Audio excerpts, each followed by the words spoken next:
Welcome to the Sunday Sex School. My name is Sian Johnson and I'm a sex coach for men, and I will be hosting this gathering today. Thank you for joining us on a Sunday morning for a kind of unconventional kind of Sunday gathering. Talking about sex instead of sin. What a great place to be. So hello to our amazing panel members who I'm delighted to welcome here today from a range of time zones. Please, would you introduce yourself? And I'm going to call on Fennel. Thanks, lovely. Hi, everyone. I'm Fennel Waters, also known as the Fen Witch. I'm an accredited life coach, and I deal with empowerment, relationships, and specialize in attachment styles. I'm also a space facilitator, a speaker, and a variety of other little things, including an accredited mindfulness trainer in BSR. I'm just really pleased to be here because attachment styles obviously came up in my own personal life, and so it allowed me to dig deep into that, and it's a subject I'm really passionate about and the healing of it and how it interacts. So I'm really pleased to be able to talk about that today. Thanks. Lovely, Fen. Thank you so much. Great to have you here. Kate? Yeah, thank you. Thanks for having me here. Good morning, everybody. I'm coming in from my barge in rainy Manchester today, so I'm feeling very snuggly Sunday morning feels. So I'm a love, sex and relationship coach. I trained in a year-long deep dive training with Layla Martin to become a sex coach. I'm an Imago practitioner, so I work with couples using Imago as a tool for communication, attunement, relationship building and intimacy. I'm also a trained counsellor and a qualified teacher, and I work with women around empowerment and their bodies and their vulvas. Thank you for having me. Oh, and also in a decade-long relationship, healing our own anxious avoidant dance. Great. Thank you, Kate. Thank you so much and welcome. Sadhu, hello. Hello, folks. Welcome, everybody. My name is Sadhu Valakhilyas. I'm a sex, relationship, and intimacy coach. I work a lot with couples as well as singles in session space. And then I also hold groups. Some of my passions are things like erotic ritual and exploring sexuality and ritual together. And I really love to work with couples. I love to really delve into power dynamics in relationship and diffusing them, and and supporting people to actually live the love they want to live in their relationships, rather than the unwanted dynamics that they really don't want to spend their lives living. Yeah, that's me. Lovely. Thank you so much and welcome. And for those who don't know me, I'm Sian Johnson. I'm a tantric masseuse and wheel of consent trainer, and I work with men and then work with the couples via the men who come to me. So I do couples work. And my flagship program is the Sexual Empowerment Program, which is an online and in-person coaching program. And this is where I really love to introduce the attachment styles and figuring out how people are working together and what the obstacles are, and then seeing people find their way into harmony to see the amazing changes that can happen as a result of that. So yeah, great. Thank you all for being here today.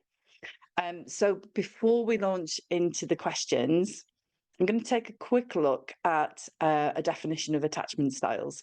So attachment theory delves into how we form emotional bonds with others from childhood to adulthood, and how this influences the way we show up in our relationships. Originally developed by John Bowlby and Mary Ainsworth from the 1950s onwards, it explores patterns or styles of attachment like secure, avoidant, anxious, and disorganised. Later, the theory expanded to include adult relationships, and in their 2010 book, Attached, Amir Levine and Rachel Heller summarised the categories again into anxious, avoidant, and secure. Later, the fourth category, disorganised attachment, was reintroduced. Increasing interest and research in this field has led to the use of newer and more varied terminology. Yet, despite these oftentimes confusing categories, the goal is greater understanding of these complex developmental patterns from childhood and use them as tools to help improve human interactions and relationships.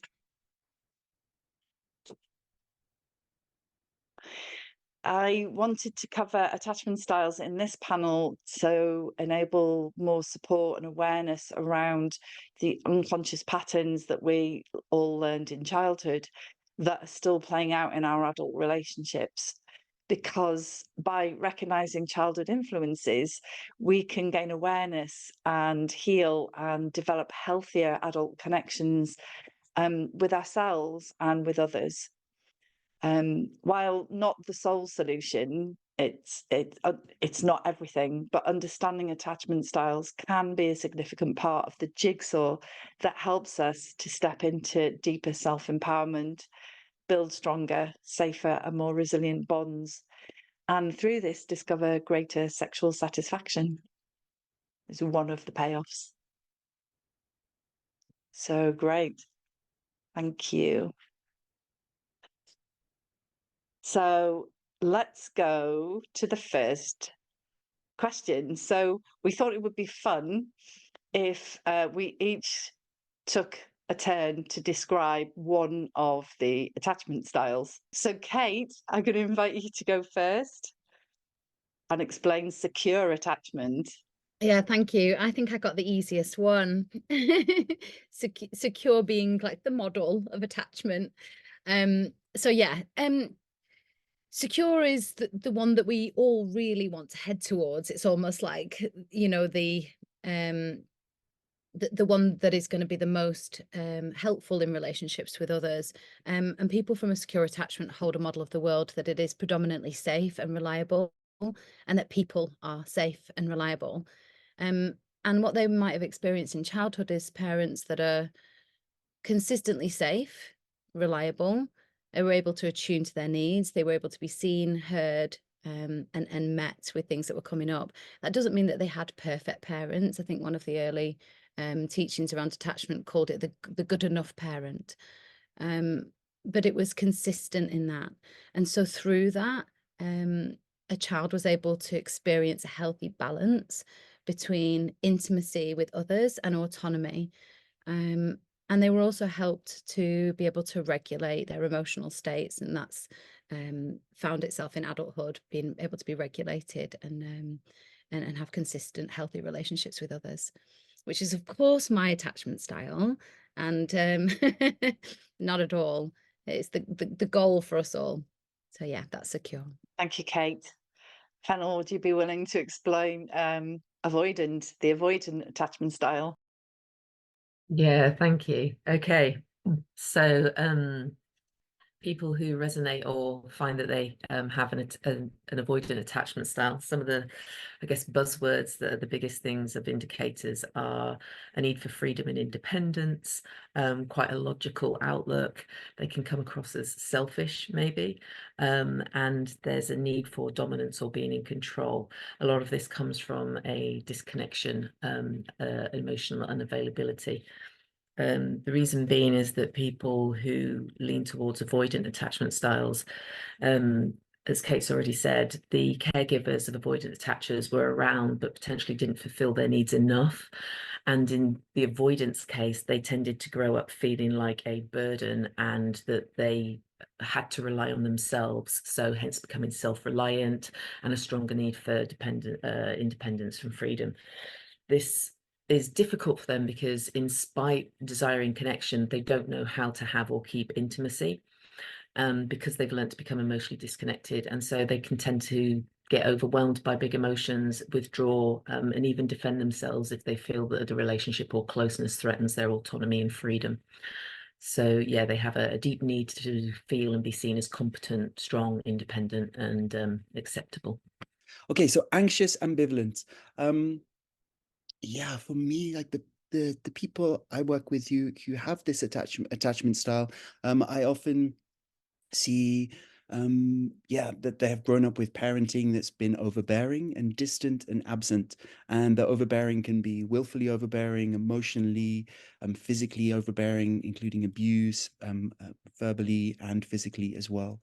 And so what this brings is a seeking safety and belonging through gaining approval, and an anchoring of our own well-being in others, and in the satisfaction of others. So a big part of this is is also an abandoning of the self, and in relationship, and then this style of attachment is kind of anchored in abandonment wounding, and the what if you leave piece, which will be imprinted by the absence and the distance in parenting.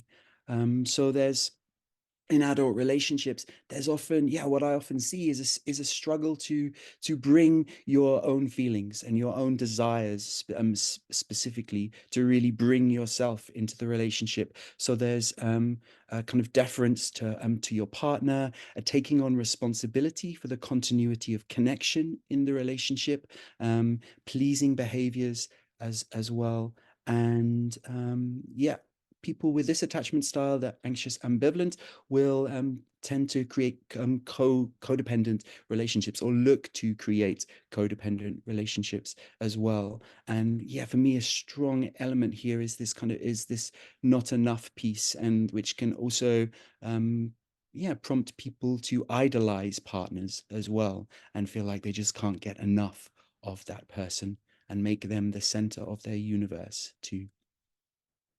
Yes, that's anxious ambivalence. Thank you. Would you be willing to briefly describe codependent relationships? Yes. Oh, I'm still muted. Yes. A codependent relationship.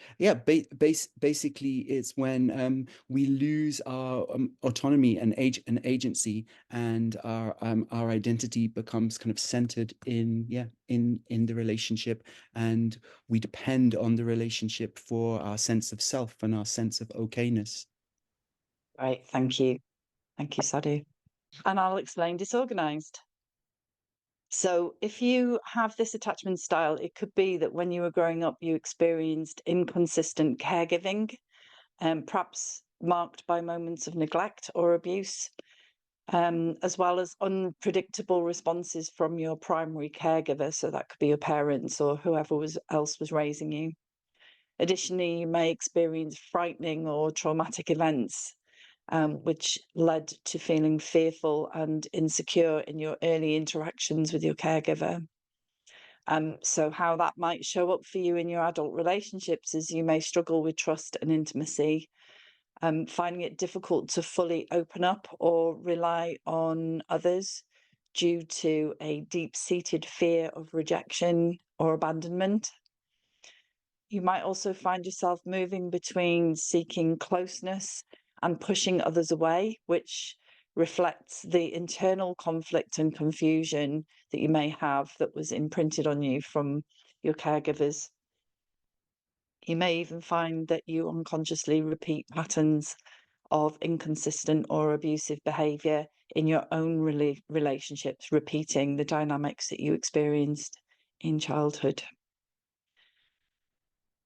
So I also want to say at this point that hearing some of this can really trigger responses in you around around your childhood experiences, and what can be revealed about the way you behave in adult relationships.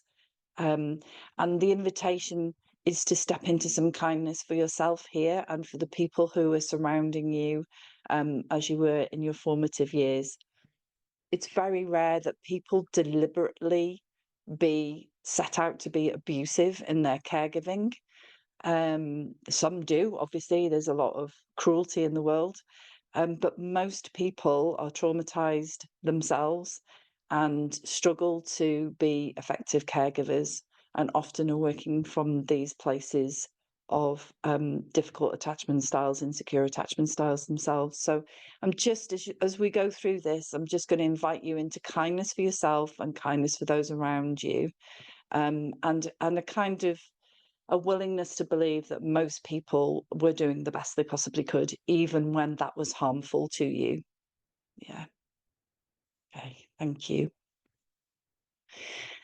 So an obvious question is, how do we go about discovering our attachment styles? Fan, would you lead on this, please? Thank you. Yeah, this is a question I get asked all the time. What I did for myself, and then I subsequently suggest for people who come to me, singles or couples, is have a look at the stuff that's online, because there are some free tests as well. They're quite generic, but it can give you a bit of an idea of where the leaning is. I've also found, yeah, the books attached was really good, and irrespective of your relationship structure, there's a book called Polysecure. I read it because I practice ENM, which is ethical non-monogamy, but the author in that, which is Jessica Fern, does go into the attachment styles in greater detail, simply because, again, it's one of the things that, especially, I'm not saying that in monogamous relationships they don't, but certainly in the poly community, that desire to work out, because all of this comes up because there's more people in the mix, there's the desire to work out what's actually happening in ourselves and with each other. So I would start with maybe a test online, just to give an idea. I mean, even this talk now may be able to resonate and think, okay, yeah, I think I probably lean towards one more than the other. And then just start reading up on it and see what resonates for you. I also just wanted to quickly add as well, because I realized when I was talking about avoidant, another indicator is they've got a high level of feeling criticized, and it also comes from the feelings of rejection as well. So that can be quite avoidant traits. Thanks. I'd like to add a little bit to that in terms of recognizing the nuance and the grey areas in all of this, and not over pathologizing ourselves or giving ourselves a label and making ourselves feel stuck in something.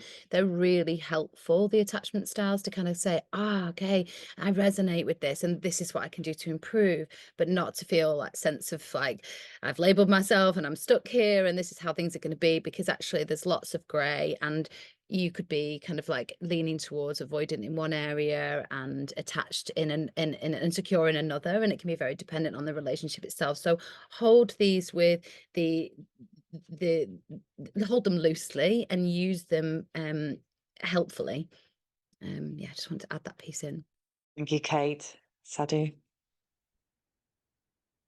Yes, speaking a little bit more into that piece as well, there can be times where your attachment style will really flip, and it can be really useful to notice particular triggers that perhaps take you into another more attachment style response. And yeah, so learning about the attachment styles as a model is really useful also, rather than just focusing in on what you initially identify as your own, because we can end up being a little bit myopic with that. Yeah, thank you. The free tests that are online, not all of them are equal. Some will make you answer 50 questions and then you have to pay, or you don't get the reports. So do be aware of that. The best one that I've come across is traumasolutions.com attachment styles quiz. I also thought it might be quite a useful point for us to introduce our individual attachment styles. So, Fen, would you be willing to share your attachment styles? Moments of vulnerability here. I predominantly lean towards anxious. So for me, that in my upbringing, that certainly meant that I became a caregiver of my caregivers very early. I felt that I had to abandon myself and put their needs first in order to be accepted and belong. It also meant that I became very hypervigilant to nuances in changes of tone, changes of body language, you know, just the sort of energy of the environment I was in order to keep me safe. Because if I put their needs first and I could attune to that, even if it was unhealthily, then it would keep me safe. So I kept a hypervigilance for what I needed to do for other people to make sure that my environment was harmonious as possible. So yeah, I have definitely gone into relationships and found myself negating my own autonomy, my sense of sovereignty, giving up like my friends and throwing myself into the world and putting them as my the center of my universe, ultimately becoming resentful about that. And yeah, just needing to work through my own sense of independence to become healthily interdependent, which is a bit like what Sadhu was saying, is that it's reigniting that my own sense of autonomy whilst being in relationship, so that it's not all about the other person, it's about all of us as a union. And I have, because of that, this is where the poly journey comes in. When I've interacted with people who are also anxious, I found that it really ignites my avoidant tendencies. So it is really interesting when I'm like, oh my God, that's really overwhelming and very, what can usually be termed as clingy, which I don't really like the words, but they're useful just to sort of be able to describe it. And looking at myself and going, oh my God, is that how I come across, you know, in that side of my attachment unhealthily? So it's a continual journey, although I would say that I'm predominantly anxious origin, leaning secure now. Yeah, thank you. Thanks for that, Fennel. I feel that my childhood really reflects Fennel's, so I won't go too far into that. I'll talk about how that kind of more transpires in my adult life. Early adult life was choosing partners unconsciously, of course, that would leave or be non-committal, and I got to experience my abandonment all over again and be very secure in my belief that humans weren't safe, that partners would reject me, and so on. So you can see how I kind of cemented some of those childhood ideas in about the world not being safe, people not being safe, and that people would ultimately leave. In my long-term relationship, I met an avoidant partner, and so our avoidant anxious dance began. Did I say I was anxious? So I lean towards anxious is the answer to that question. And so how that transpires for me is over questioning within the relationship, consistently pushing and checking the safety of the relationship, over analyzing, dysregulation in terms of like over vigilance and looking at what's happening, creating quite a lot of chaos, but also over functioning, like holding the energy of the fixing of the relationship, working to explore, and consistently trying to push my partner into fixing, deepening the relationship, deeper intimacy, and all of the things. And you can see that the consequence of that would have you know, an enforcing effect on my partner's avoidant style. So the more anxious I came up in the relationship, the more avoidant. So the more I kind of leaned in, the more he leaned out, and you can see how that creates like a circular effect for us. So yeah, definitely anxious, healing, anxious in recovery. Hello, I'm disorganized. Yes, so for me, some of the hallmarks of my attachment style definitely are the parenting I received, which was kind of smother and neglect. So a lot of praising and also blaming. So there's yeah, for me there was also this piece of lots of I love yous, and then lots of mismatch between what is said and what is done, as well. So So the places where I was praised was where I was used to a lot of adoration, and this for me is a hallmark of being disorganized, or having or leaning towards. I like the way you say that, Kate. Of leaning towards a disorganized attachment style, is seeking adoration in relationships, and looking to be the kind of center of the universe in a relationship, which is definitely a pattern I have created in many relationships. And I have had both numerous anxious partners and avoidant partners. With anxious partners, they will fulfill that very quickly, but the dance becomes them being centered in me, me centering the whole relationship around me, and I lose actually the capacity really to meet somebody and drop in with somebody and have the human connection that I long for. So so that's been a big piece for me in working with disorganized attachment style. Actually, stepping out of that, bringing in more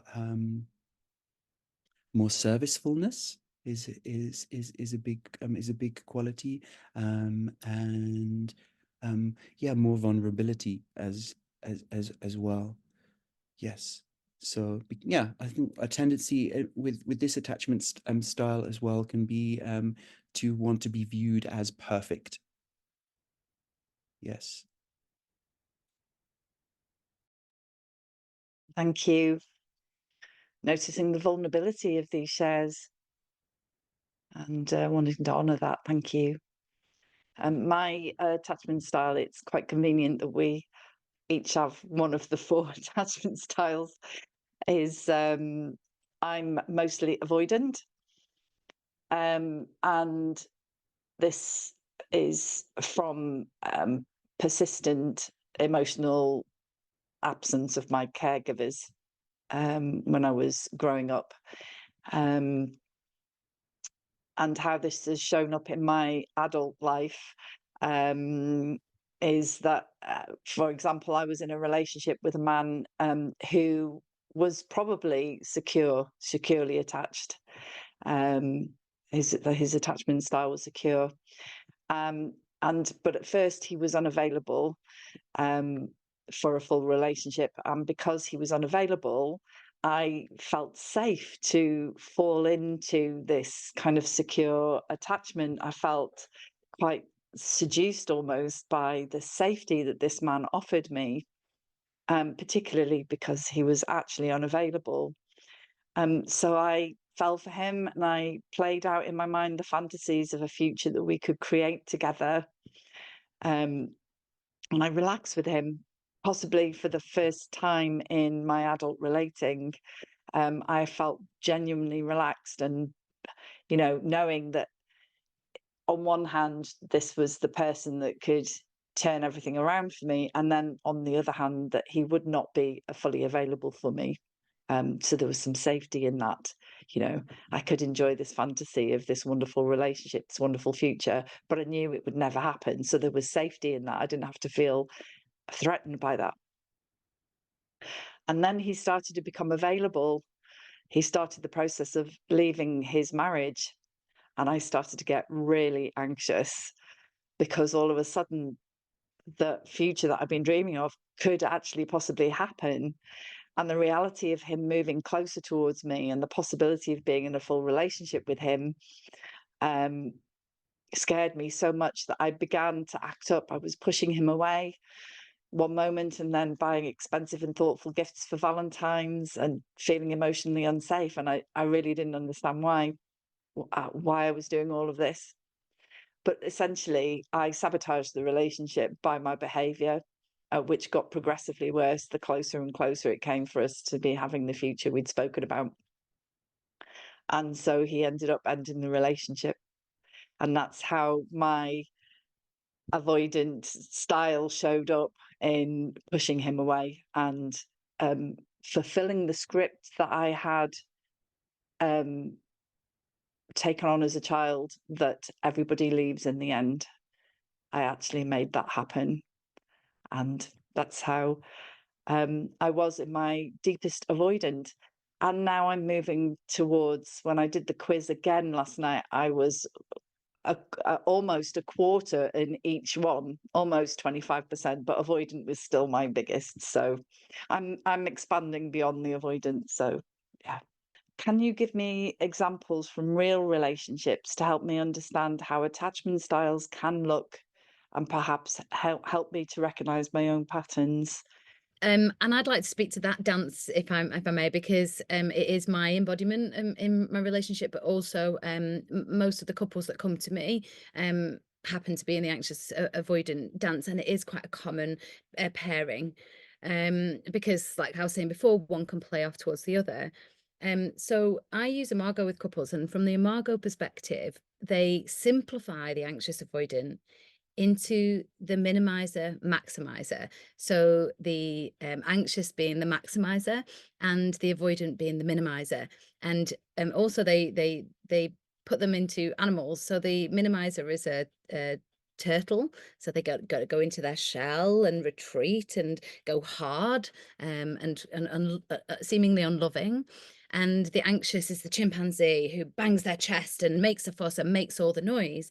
And you can see that playing out, that when the anxious, the maximizer, feels unloved or needs more, and there's always a feeling of that wanting more from the anxious perspective, love me, make me feel enough, make this okay, make me safe. And the anxious might do that for a little bit and then be like, oh, you know, I'm doing everything. I'm obviously not enough. What more can I do? And they can move into a feeling of diffuse, like, why bother? Or hardening, like, fuck you. And, you know, like, go under their shell and retreat.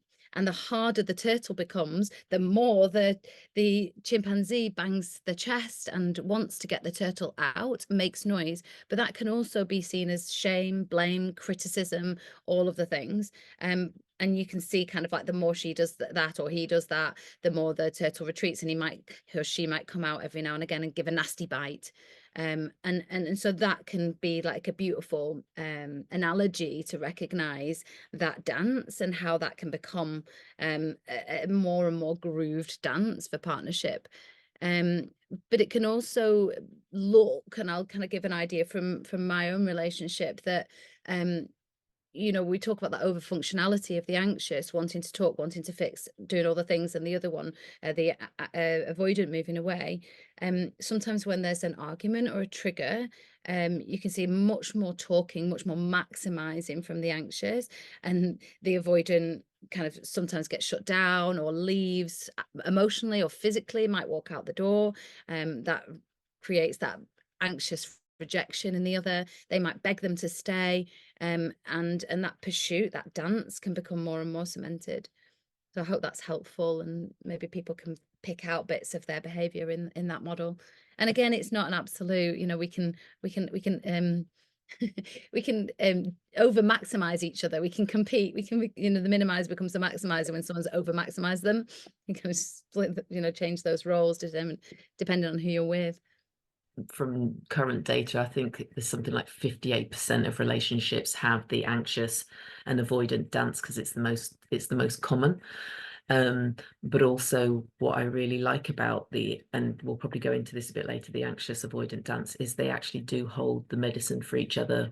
A useful thing to flag here is the leaving dance in a relationship, like the please don't leave and I'm just gonna leave piece, which I think, you know, I see so much, and then in the anxious person, I'll do anything to make you stay, and yeah, which I think probably a lot of us can resonate with. Yes. Yeah. Thank you. Yeah, for me as an avoidant, I'll often go, okay, I'm done now. And that's it. Like the shutters come down, the guillotine chops, and relationships end simply because I'm done. So if anybody's recognizing that pattern in themselves, it can be really painful for both myself and for the people who I'm previously had a relationship with. So often that happens, and I'm trying not to do that anymore.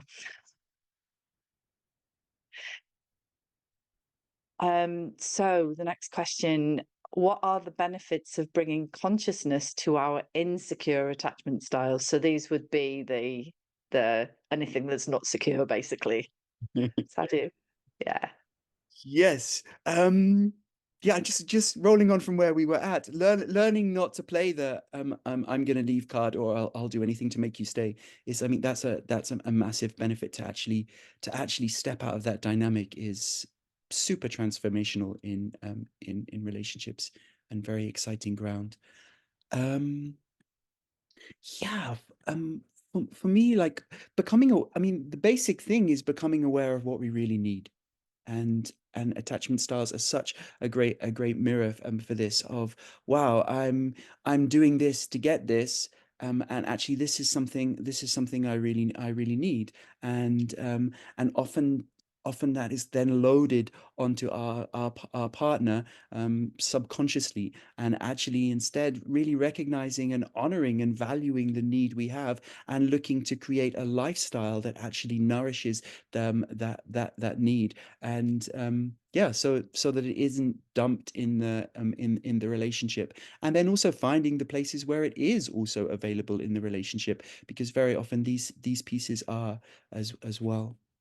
Yeah, so the motivation piece as well, why we do what we do, actually really looking at our actions. And often, for me, there's this piece where we can find that we're investing so much energy in doing something that we do, or behaving in a certain way that we really don't enjoy behaving in, and that actually doesn't give us the results we want either. And it's so and this piece can be like a real revelation, to be like, okay, I'm doing this and it sucks to do that, and it doesn't actually give me what I'm doing it for in the first place anyway. It doesn't actually give me the relationship I'm looking for. Yeah, I think one of the benefits of making these attachment styles conscious is that we have the opportunity to, yeah, like Sadhu was saying, find the need that's not being fulfilled. But once our relationship becomes conscious, our partner can begin to help us with that need. And that's not to say our partners are there to fix us, our partners are there to make us whole, but they can almost create, the relationship can become the end of the trauma cycle. So the relationship can start offering the pieces that we're missing from childhood, so the unmet need. And when we look at that in terms of, well, what is that missing piece? Often the wounding is identical in all of the attachment styles. So it's almost like, it's the same wound, different maladaptation style, and really at a deep level, it's the need to be loved, the need to be seen, the need to be met, from all of that.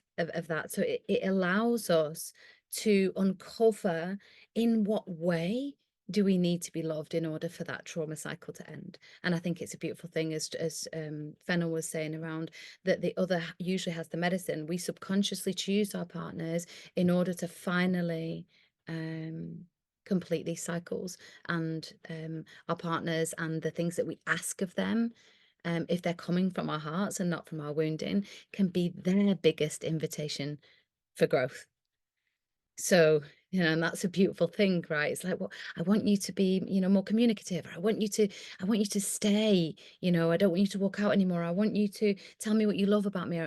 Usually is the piece that they've shut down within themselves. So it's a beautiful thing if we consciously work together in partnership to help each other heal. Just to carry on from what Kate was saying, in an example, if it makes it any easier for people, of my own was, for example, my anxious avoidant dance. I would go in and try and make everything about that person and harmonious, and abandon myself. And even if it came from a maladaptive behavior in the avoidant, what they were showing me was autonomy, take space, take a bit of time, not try and rush and get it fixed now, cling, cling, cling, chase, chase, chase, beat, beat, beat.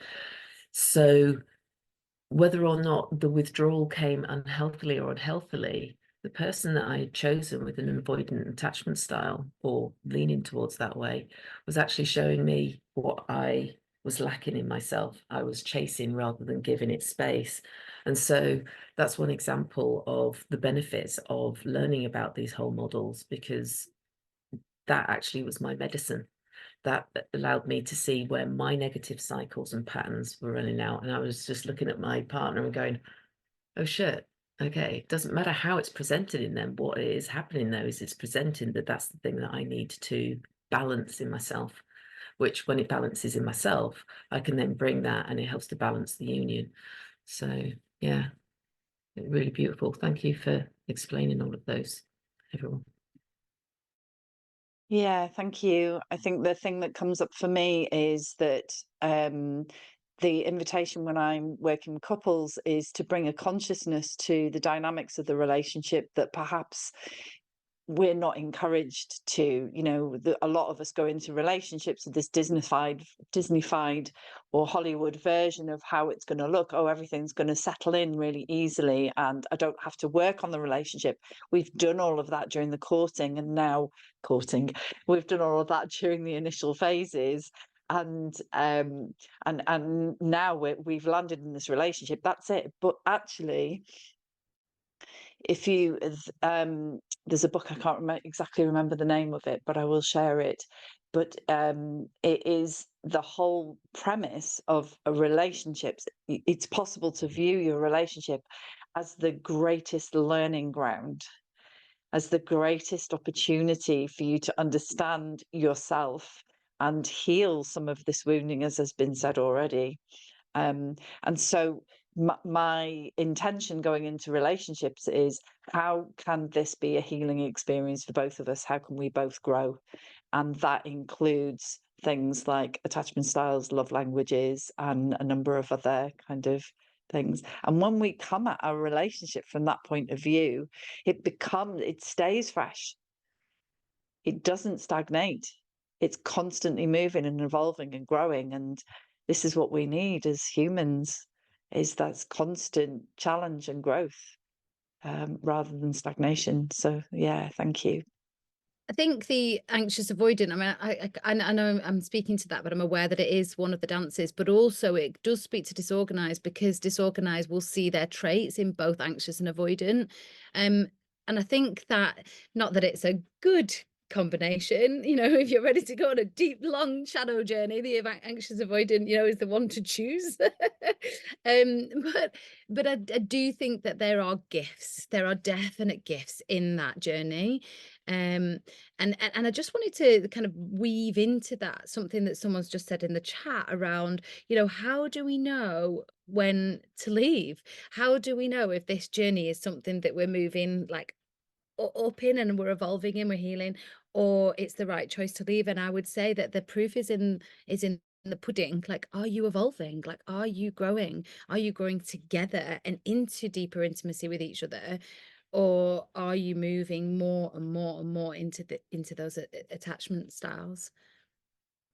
Yeah, for me as I'm having a disorganized attachment style. Yeah, there's like the growth potential in also switching between anxious and avoidant partners is is incredible. Also, I have polyamorous relationships, and at one point I had an anxious partner and an avoidant partner, and that was like very, very medicinal in terms of, oh, I can bring that here and I can bring that here, and kind of like skill swapping from relationship to relationship. And yeah, for me that was a great growth place. Me, I confess, I'm avoidant. I just want to secure. I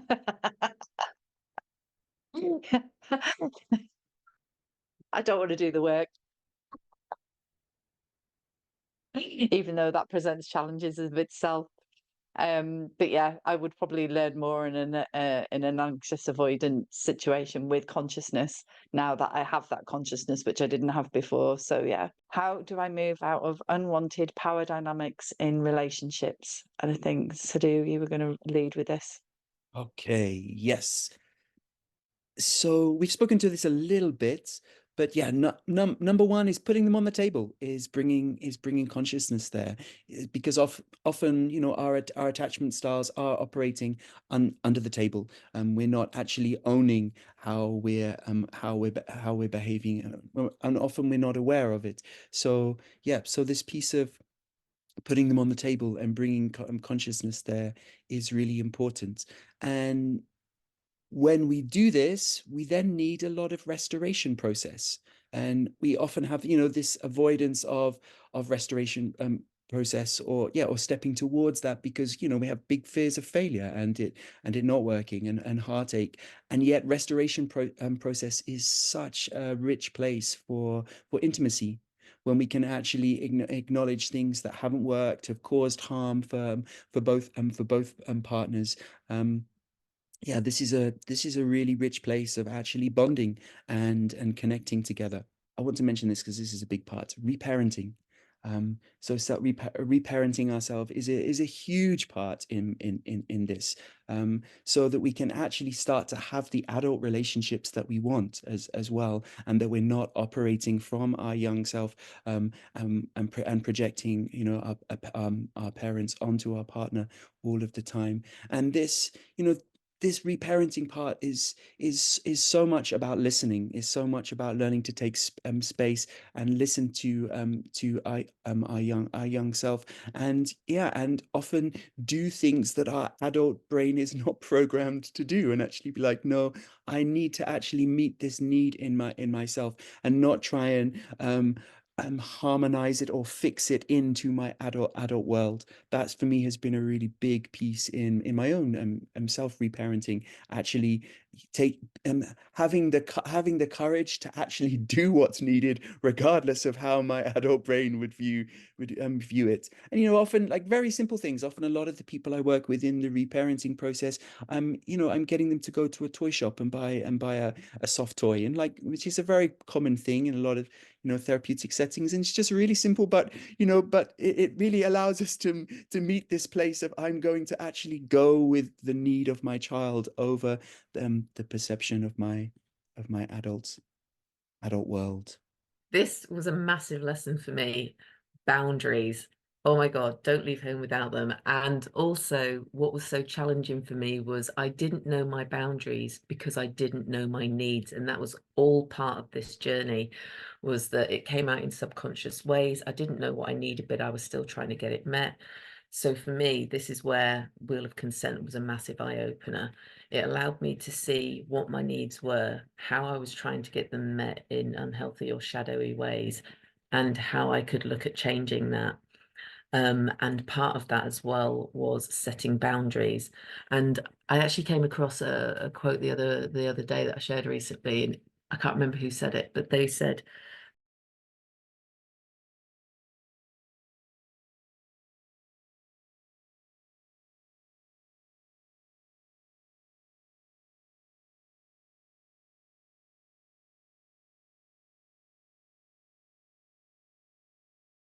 boundaries, I use boundaries to not only protect you from the unhealed parts of me, but to protect me from the unhealed parts of you.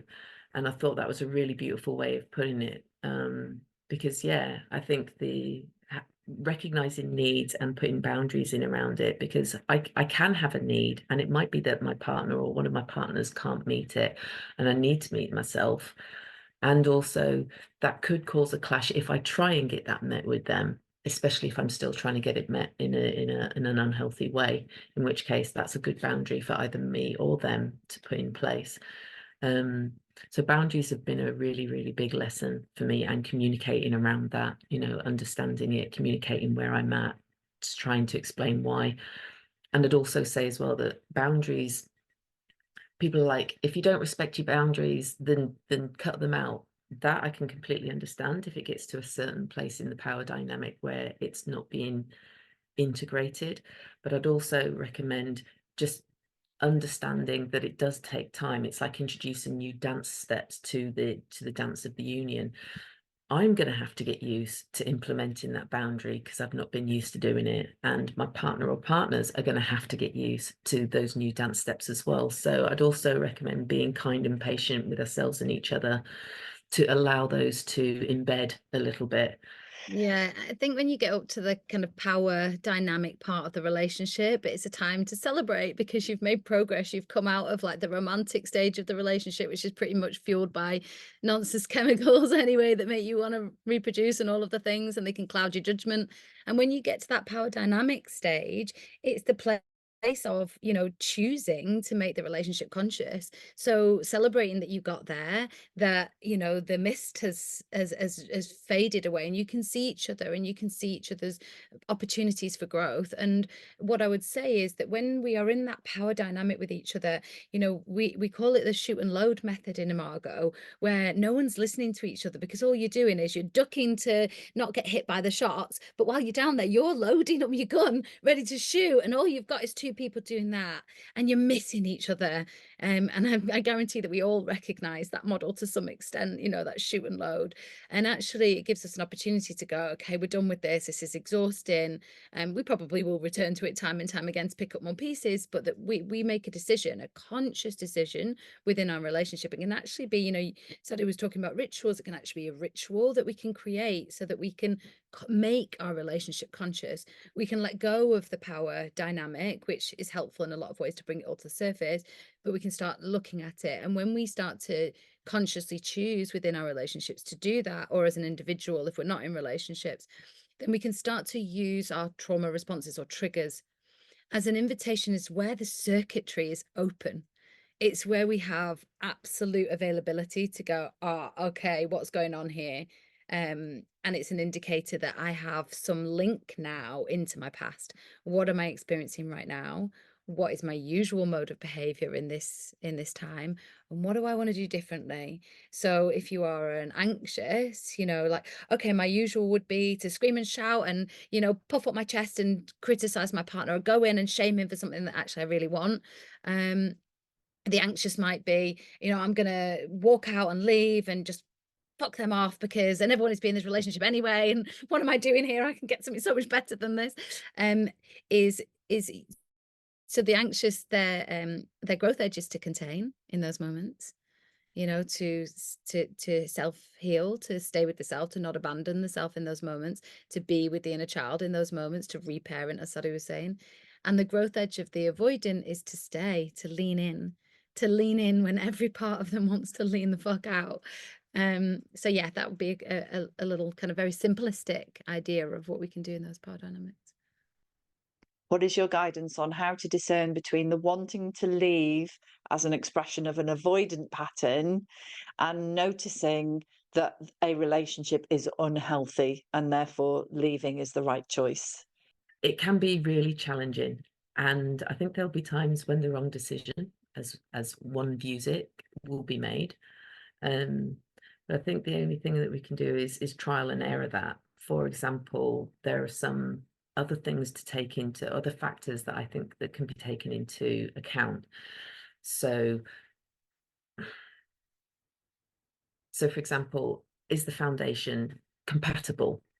I mean, I can have a dance with somebody, but ultimately if there's a clash in values, or some of the bigger non-negotiables for ourselves don't align, it doesn't matter how you try and work the pattern, ultimately it will come back to that and kind of bite you on the arse. So I think taking a conscious journey into relating, for me, more and more has made me realize any kind of start is setting a good foundation, especially, as Kate was saying, when those chemicals are here and it's all like, oh, that's so good, you know, marriage, babies, or whatever comes up for anybody, you know. But also going, right, let's have some chats here, let's slow it down, let's see where we're fundamentally compatible, because if not, going to go ahead, be fueled by chemicals, hit the post-honeymoon period, and all of this stuff's going to come in. And I've seen couples come to me and they've gone through the negative cycle time and time again over years, when actually it could have been sorted much earlier or at the beginning, and it just saves an awful lot of heartache, in my opinion. And again, that's something that is a big learning curve, I think, for everybody, certainly for me. You know, I've kind of been on this path for 13 years with my partner. At the beginning, if someone said, do you want to do this? I'd be like, absolutely not. Like, I don't think it's easy, like, at all. And I also think we've got a choice. Like, we don't have to do the dark grisly work in this lifetime if we don't want, you know. However, it might be that if you're reoccurring and you're ditching these relationships that aren't working for you, and you're finding the same patterns and the same models, you've probably got some work to do. Could you find a secure person? Maybe. But if the same shit's coming up in your life, you've definitely got some shadow work to do, and you've definitely got some relationship work to do. You might as well be in the relationship and give it a go. It's definitely not an easy path.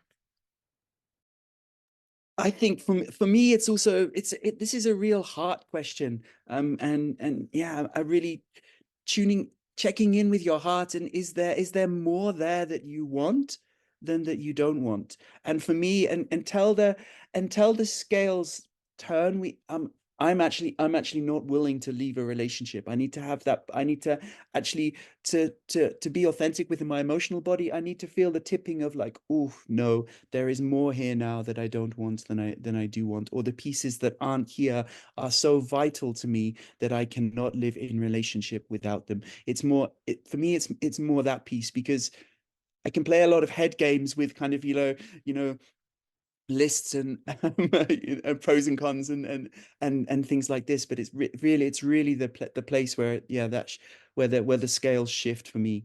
And yeah, and if there's one interesting thing that I played with quite a few years ago in a relationship, when I noticed I had an avoidant tendency and I was cycling in, maybe I'm just going to leave, maybe I'm just going to leave. I actually did a binding spell on myself and made a commitment to myself to actually not dance in that for a whole year. And that relationship continued for quite a number of years after. And I really value that I did that a lot, because I could see that I was just locked in this pattern of I'll just go, then I'll just go, then I'll just go. And I was like, actually, I don't want to just be locked in that response. And that was really, yeah, that was a real commitment to myself to do that. And I chose the time frame. And yeah, that was very powerful. Great, thank you. Yeah, I mean, the thing for me, the fundamental thing is, yes, do our values match? Are we heading in the same direction? Do we want the same things in our lives, either separately or together? But I think the main thing for me is I've spent a lot of time with people who weren't willing to do the work, and I will say this at every available opportunity. Are they willing to do the work? Am I willing to do the work? Are we willing to show up for each other? If I'm spending time with somebody who's not willing to show up for themselves or to show up for me, then that's time to leave. Definitely time to leave. As I've gotten older, I've got a few years left on this planet, and I don't want to waste them with people who don't offer medicine, who can't bring something to my life that helps me to grow as a person, either in supporting them or learning about myself. So that's a non-negotiable for me now. I'm also aware that sometimes it's having a realistic view, in that as much as I would like someone to, or as much as someone would like me to, I'm not able to do that, or they're not able to do that. Not necessarily that they don't want to. I think it depends as well on capacity. And I think sometimes I've had to soften into understanding that it's just not possible. And that can be a grief process in itself, I think. Yeah. Is it me or my partner that needs to make the first step to change in order to make our relationship work? I'll speak to this one. Thank you. If you wait for your partner to change, you'll probably be waiting forever. I could think that, you know, and what I mean by that is not that your partner can't change, but if you're doing it from this, like, they've got to make a move, you know, to prove something, it's never going to happen. I think that needs to come from at least one of you. And I also think that at any one time, the beauty of this is that obviously there's lots of times where we go back into the childhood piece, we go back into the inner child wound. It only takes one of us to be in our adult, in those dynamics, in those, it only takes one of us to be able to be like, we can do this, or like, what do you need right now? How can I nurture you? And so just using that as a reflection, I think, can be helpful. That's kind of knowledge of attachment styles, especially from people carrying anxious attachment styles. It can end up being weaponized a little with the specifically in the anxious avoidant dynamic, and there's this place of I'm doing all of this work, what are you doing? Validate yourself, from this anxious place of of being used to having validating oneself and pushing for approval. But in terms of who needs to make the first step, there is this place of the avoidant partner needs to actually step in and hold the relationship, because this is the place where the I'm going to leave and the complete absence is the dropping of the whole relationship, and then the anxious partner's left with the relationship on their own. So when I work with couples, this is a big place that we explore. Can the avoidant partner really learn to take space rather than to leave and actually abandon? And that doesn't mean that you're not going to go and take space by leaving the house for a walk or something, but this again, we spoke about this earlier, this stepping out of the I'm just going to leave piece, and actually I'm angry with you, I'm feeling like I just want to fuck it all and throw it out the window, and I'm going to take some space, and I'm going to continue to hold you in my heart a little bit. Yeah, and sometimes that's a very little bit. Sometimes our availability for that is like, just a few percent. But that part is so key to just to keep holding the relationship at least that little bit. Anybody can make the choice to step in. Anybody, all it needs is one person to be an adult. And at the same time, I think there are some aspects where fundamentally one of the attachment styles, it would benefit the union more for them to take more of a lead on it. So, for example, the anxious leaning in, the avoidant leaning in would benefit it greatly, rather than the anxious continually trying to hold. Again, that's a dance that can be unique and worked out on a personal basis.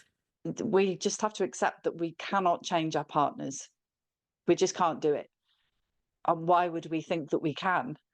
Because who do I think I am? Am I the god that can magically change my partner? So they need to want to do the work, basically, that creates the awareness and change for themselves. Their motivation might be to improve the relationship, but they have to do the work themselves. And I have to take responsibility, or they have, me, I have to take responsibility for my own work, my own journey as an autonomous human being.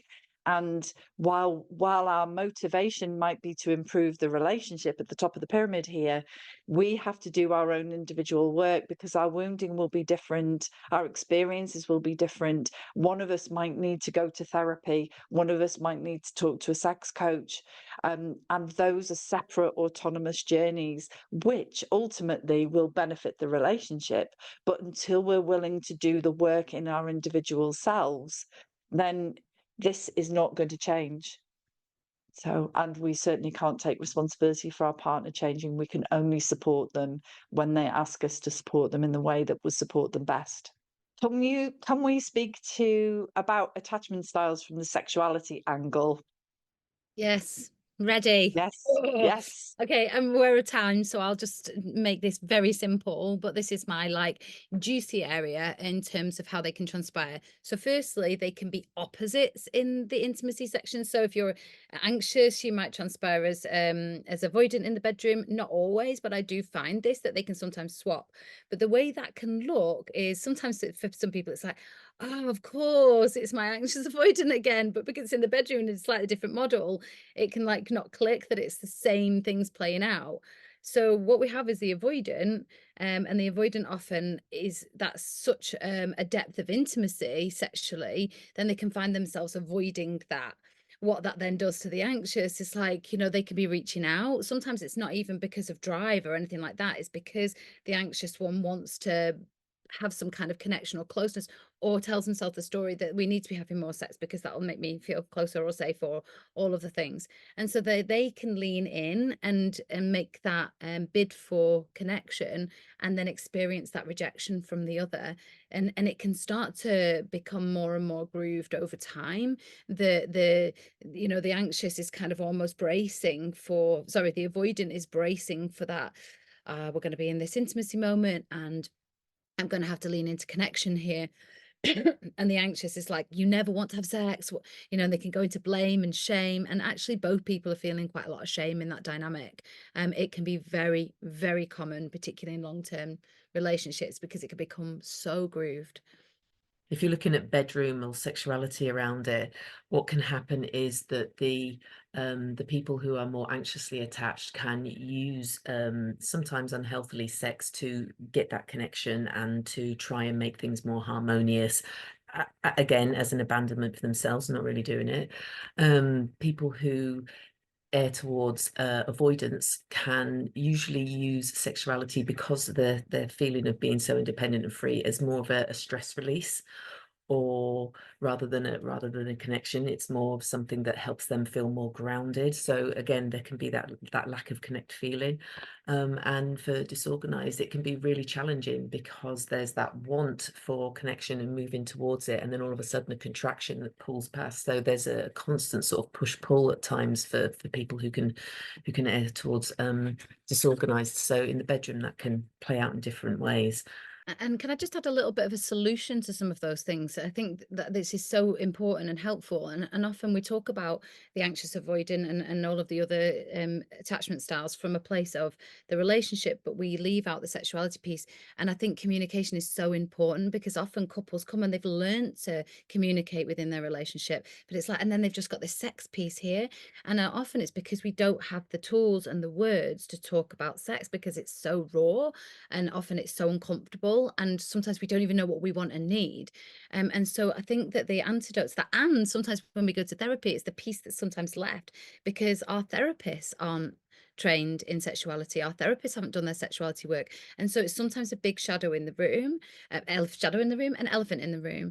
And so I think the antidote to that is to begin gentle, safe conversations around sex, but also, if it helps, to take sex off the table and come back to sensate focus. So just being with each other in really safe ways and speaking out what's happening in the body and in the mind from moment to moment, and both attuning to those needs as they change, as they go, and making those intimate moments really deeply conscious, slow everything right down, and not going into story around what's happening for you and your partner.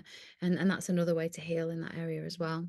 Just talking about safety, the kind of sex that many of us want from our longer term relationships that endures beyond the initial honeymoon phase is sex that makes us feel safe, that meets our needs. It's not just about how horny we are, it's about connection. And that only happens when we feel safe.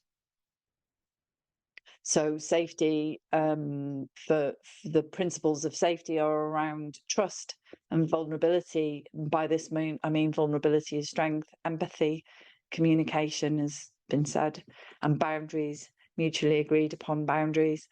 And bodies don't lie. We can make our bodies do things sexually for a while, especially during the honeymoon period, but the wisdom of the body will prevail and something will show up. And usually this is some form of sexual mismatch in desires, resentment, faking arousal, sexual dysfunction. And the way back into healthier sex in the bedroom is to look at what's going on outside of the bedroom. What's going on outside of the bedroom and in each individual person. And that can include an understanding of your attachment style. And just to also jump in here, the wheel of consent, and there are other consent models available, but my experiences with the wheel of consent takes you back into this really embodied place of how can I notice what my need is, and how can I find the communication skills to talk about that, and how can I respect my own boundaries, set boundaries and limits, and how can I respect those of my partner. So I would say the wheel of consent is an excellent model for helping us with some of the stuff that you've talked about there, Kate, around communication skills. And I'm aware that this is the end of the time that we have together.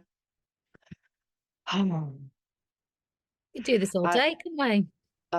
Easily. We could talk about this stuff all day. It's fascinating and wonderful and inspiring. And it's really great to hear from colleagues like yourself, all of the different viewpoints and aspects of this particular topic. So I want to thank you wholeheartedly. Thank you, Fennel. Thank you, Kate. Thank you, Stu. And thank you, Sarah, for holding the space as well. So thank you. Thank you, everyone who's joined us by signing in, registering, and being here today in the space. Thank you very much for your courage in showing up and for doing the fucking work. Amazing. Thank you. Take care.